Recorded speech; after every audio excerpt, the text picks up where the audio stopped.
Hello guys, welcome back to the channel. ഞാൻ വന്നിട്ടുള്ള ഉജ്ജ്വലൻ്റെ trailer വന്നിട്ട് അതിൻ്റെ റിയാക്ഷൻ വീഡിയോ വന്നിട്ടുള്ള പല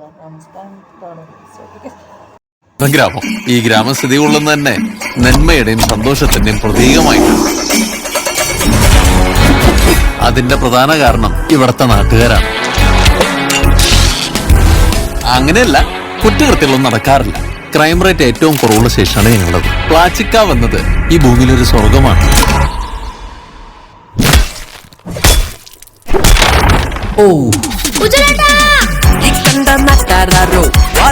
എന്റെ ഈ നാടിന്റെയും തലവരെ വരെ മാറുന്ന കേസ് വരെല്ലാം ആര് കണ്ടു?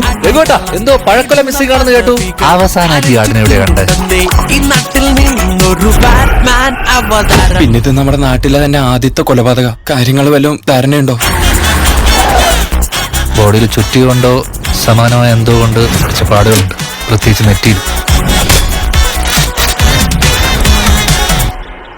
എടാ, നിനക്ക് ഈ കിണ്ടിയും കുടം കോളാമ്പിക്ക് എടുക്കാനേ പറ്റുള്ളൂ. ഇതേ കേസ് കൊലപാതക. അതിന് പണി അറിയുന്നവർ വേണം. ഒരു സ്പെഷ്യൽ ഇൻവെസ്റ്റിഗേഷൻ ടീം വരുന്നുണ്ട്. അവർ ഈ കേസ് ടേക്ക് ഓവർ ചെയ്തു.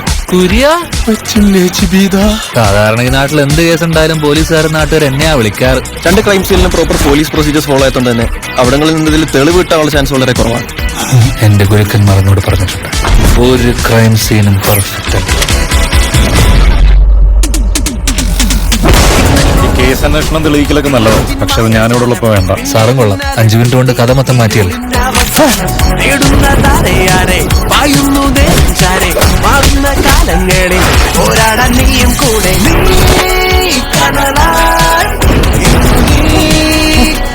മോഷണവും താൻ തന്നെ, കണ്ടുപിടുത്തവും താൻ തന്നെ, നീ കൊന്നതും താൻ തന്നെയാണോ?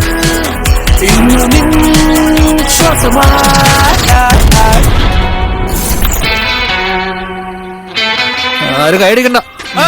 അടിച്ചോ അടിച്ചോ അടിച്ചോ.